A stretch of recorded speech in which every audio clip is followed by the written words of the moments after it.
Ayatollah Ali Khamenei ১৭ July ১৯৩৯ সালে ইরানের মাশহাদ শহরে জন্মগ্রহণ করেন। তিনি একটি ধর্মপ্রাণ শিয়া মুসলিম পরিবারে বড় হন।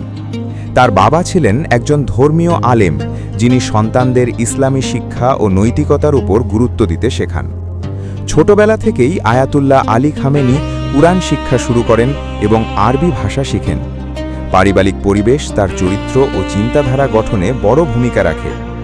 শৈশবে তিনি ধর্মীয় বই পড়তে আগ্রহী ছিলেন এবং ধীরে ধীরে ধর্মীয় জ্ঞানের প্রতি গভীর মনোযোগ তৈরি হয়। প্রাথমিক শিক্ষা শেষ করার পর আয়াতুল্লাহ আলী খামেনি মাশহাদের ধর্মীয় শিক্ষা কেন্দ্রে পড়াশোনা শুরু করেন। পরে তিনি উচ্চতর ইসলামী শিক্ষার জন্য কুম শহরে যান।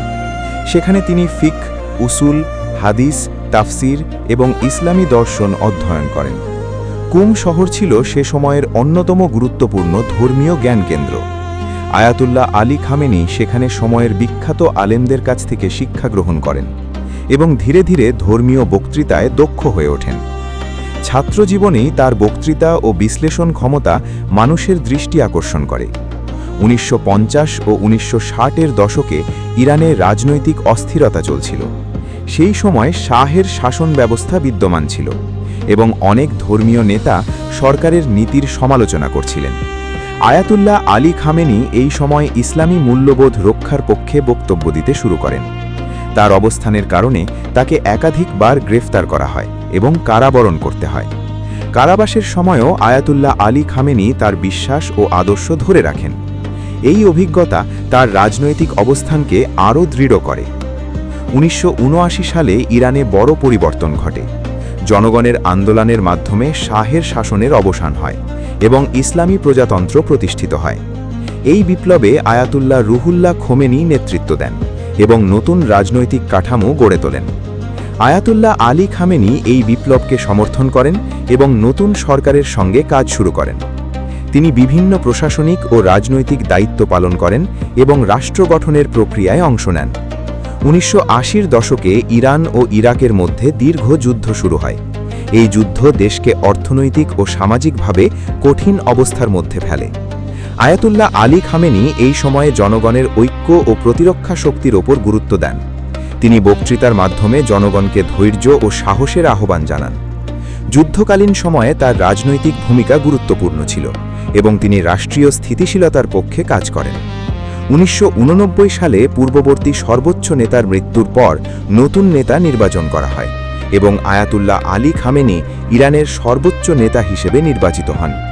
এই পদ ইরানের সংবিধান অনুযায়ী সবচেয়ে গুরুত্বপূর্ণ ধর্মীয় ও রাজনৈতিক অবস্থান।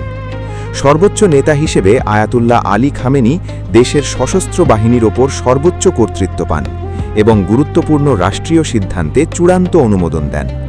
তার দায়িত্বের মধ্যে পররাষ্ট্রনীতি, জাতীয় নিরাপত্তা এবং বিচার ব্যবস্থার তদারকি অন্তর্ভুক্ত। আয়াতুল্লাহ আলী খামেনির নেতৃত্বে ইরান বিভিন্ন আন্তর্জাতিক চ্যালেঞ্জের মুখোমুখি হয়েছে, বিশেষ করে অর্থনৈতিক নিষেধাজ্ঞা ও কূটনৈতিক উত্তেজনা দেশটির ওপর প্রভাব ফেলেছে। এই পরিস্থিতিতে সরকার নিজস্ব শিল্প ও প্রযুক্তি উন্নয়নের ওপর জোর দেয়। জ্বালানি খাত ইরানের অর্থনীতির গুরুত্বপূর্ণ অংশ হিসেবে থাকে এবং স্বনির্ভরতা বৃদ্ধির প্রচেষ্টা চালানো হয়। বৈজ্ঞানিক গবেষণা ও প্রযুক্তিগত উন্নয়নেও অগ্রগতি করার চেষ্টা করা হয়। আন্তর্জাতিক সম্পর্কের ক্ষেত্রে আয়াতুল্লাহ আলী খামেনি জাতীয় স্বাধীনতা ও সার্বভৌমত্ব রক্ষার ওপর গুরুত্ব দেন। তার বক্তৃতায় ইসলামী মূল্যবোধ, সাংস্কৃতিক পরিচয় এবং রাজনৈতিক স্বাতন্ত্র্যের বিষয়ে উঠে আসে। সমর্থকরা মনে করেন আয়াতুল্লাহ আলী খামেনি দীর্ঘ সময় ধরে দেশের স্থিতিশীলতা বজায় রেখেছেন এবং ধর্মীয় নেতৃত্ব শক্তিশালী করেছেন। সমালোচকরা ভিন্ন মত পোষণ করেন এবং রাজনৈতিক ব্যবস্থার বিভিন্ন দিক নিয়ে প্রশ্ন তোলেন। বর্তমানে আয়াতুল্লাহ আলী খামেনি ইরানের সর্বোচ্চ নেতা হিসেবে দায়িত্ব পালন করছেন। তার জীবন ইরানের আধুনিক ইতিহাসের সঙ্গে গভীরভাবে যুক্ত। ধর্মীয় শিক্ষা, রাজনৈতিক সংগ্রাম এবং দীর্ঘ নেতৃত্ব সব মিলিয়ে আয়াতুল্লাহ আলী খামেনির জীবনী দেশটির ইতিহাসে একটি গুরুত্বপূর্ণ অধ্যায় হিসেবে বিবেচিত হয়। ১৯৮৯ সালের পর আয়াতুল্লাহ আলী খামেনি সর্বোচ্চ নেতা হিসেবে দায়িত্ব গ্রহণ করার পর তার সামনে সবচেয়ে বড় চ্যালেঞ্জ ছিল দেশকে যুদ্ধ পরবর্তী পুনর্গঠন করা এবং অর্থনৈতিক স্থিতিশীলতা ফিরিয়ে আনা। ইরান তখন দীর্ঘ যুদ্ধের ক্ষতি সামলে উঠছিল, ফলে অবকাঠামো পুনর্নির্মাণ, অর্থনীতি শক্তিশালী করা এবং সামাজিক স্থিতি রক্ষা করা জরুরি ছিল। এই সময় সরকার শিল্প, কৃষি ও জ্বালানি খাতে উন্নয়নের ওপর গুরুত্ব দেয়।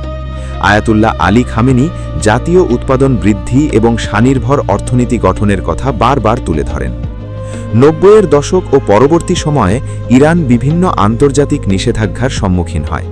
বিশেষ করে পারমাণবিক কর্মসূচি নিয়ে পশ্চিমা দেশগুলোর সঙ্গে মতবিরোধ তৈরি হয়।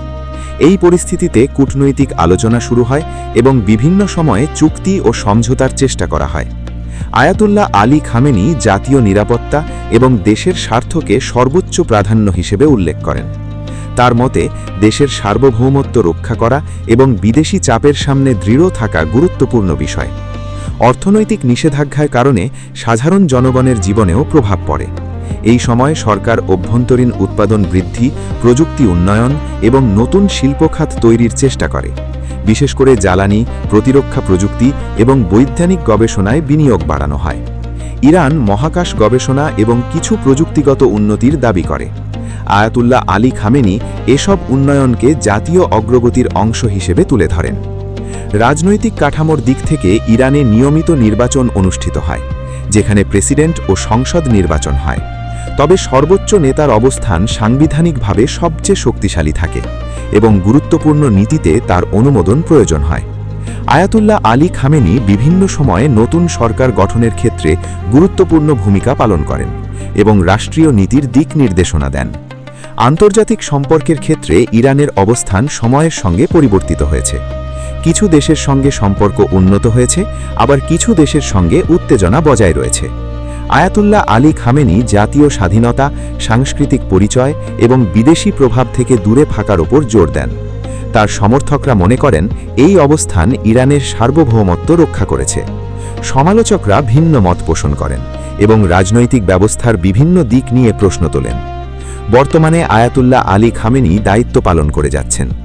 বয়সজনিত কারণে স্বাভাবিকভাবে জনসমক্ষে উপস্থিতি আগের তুলনায় কম হতে পারে, তবে রাষ্ট্রীয় ও নৈতিক বিষয়ে তার ভূমিকা অব্যাহত রয়েছে। ইরানের রাজনৈতিক ব্যবস্থা অনুযায়ী সর্বোচ্চ নেতার অনুমোদন ছাড়া বড় সিদ্ধান্ত কার্যকর হয় না, তাই তার অবস্থান এখনও দেশের রাজনৈতিক কাঠামোর কেন্দ্রবিন্দুতে রয়েছে। সব মিলিয়ে আয়াতুল্লাহ আলী খামেনির জীবন ধর্মীয় শিক্ষা, রাজনৈতিক সংগ্রাম এবং দীর্ঘ নেতৃত্বের সমন্বয়ে গঠিত। তার ভূমিকা ইরানের আধুনিক ইতিহাসের সঙ্গে গভীরভাবে যুক্ত এবং তার সিদ্ধান্ত ও বক্তব্য দেশটির রাজনৈতিক ও সামাজিক প্রেক্ষাপটে গুরুত্বপূর্ণ প্রভাব ফেলে।